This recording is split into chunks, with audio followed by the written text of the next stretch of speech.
So it's official, Thomas Tuchel has named his first England squad.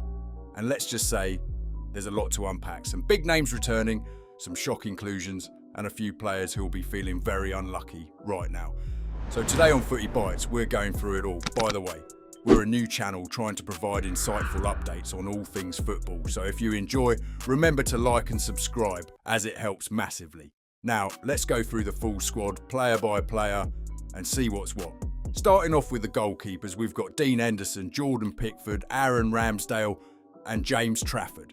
Now, 4 goalkeepers, that's a rare sight. Pickford remains England's undisputed number 1. He's never really let the Three Lions down and has always proved himself worthy of that spot.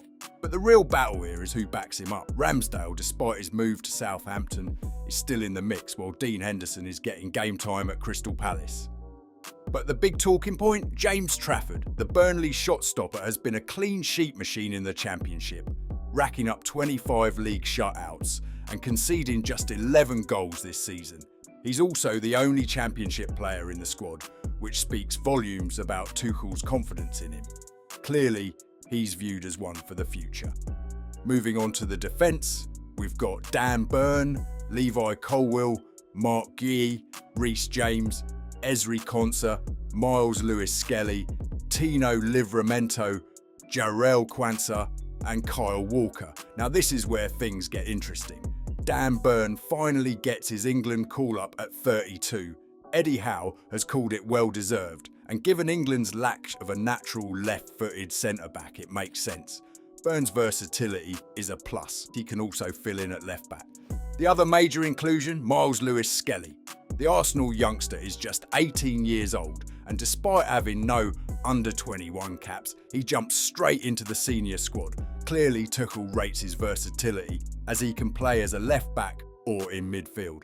However, Lewis-Skelly's selection hasn't come without controversy. The young defender has been at the centre of recent debates due to 2 red card incidents, one of which was overturned by the FA, while the other led to a 1-game suspension. Despite this, he's been a breakout star for Arsenal, even scoring his first senior goal, and many believe he has the potential to be a key player for both Arsenal and England in the years to come. Elsewhere, Reece James returns after injury struggles, while Kyle Walker makes it in despite moving to AC Milan. No Trent Alexander-Arnold due to injury, meaning James and Livramento are the only recognised right-backs. One surprise selection is Jarell Quansah. The Liverpool youngster has had a breakout season under Arne Slot, but does this mean he's already ahead of the likes of Fikayo Tomori or even West Ham's Max Kilman? Into midfield, and it's a mix of old and new. Jude Bellingham, Eberechi Eze, Jordan Henderson, Curtis Jones, Cole Palmer, Declan Rice and Morgan Rogers. The biggest shock? Jordan Henderson. Bang out of order. He's been out of the England fold for a while, and his move to Saudi Arabia, followed by his switch to Ajax, didn't exactly scream international recall, but Tuchel clearly values his experience and leadership. Meanwhile, the omission of Conor Gallagher and Morgan Gibbs-White has raised eyebrows. Gibbs-White, in particular, has been in top form, registering 4 goals and 6 assists in his last 14 Premier League games, yet he's still been left out in favour of Henderson. Tuchel has leaned on attacking talent here. Palmer's form at Chelsea made his inclusion a no-brainer, while Eze continues to impress at Crystal Palace. The big wild card? Morgan Rogers, another Aston Villa player who's only recently broken into the England picture, but his form under Unai Emery has been strong enough to earn him a spot. And finally, the attack. Jarrod Bowen, Phil Foden, Anthony Gordon, Harry Kane, Marcus Rashford and Dominic Solanke. Let's start with Rashford. He's back, despite struggling for goals since his loan move to Aston Villa. Troy Deeney has already questioned this selection, arguing that Jacob Ramsey was more deserving. But Tuchel clearly sees something in Rashford's performances, even if the end product hasn't quite been there.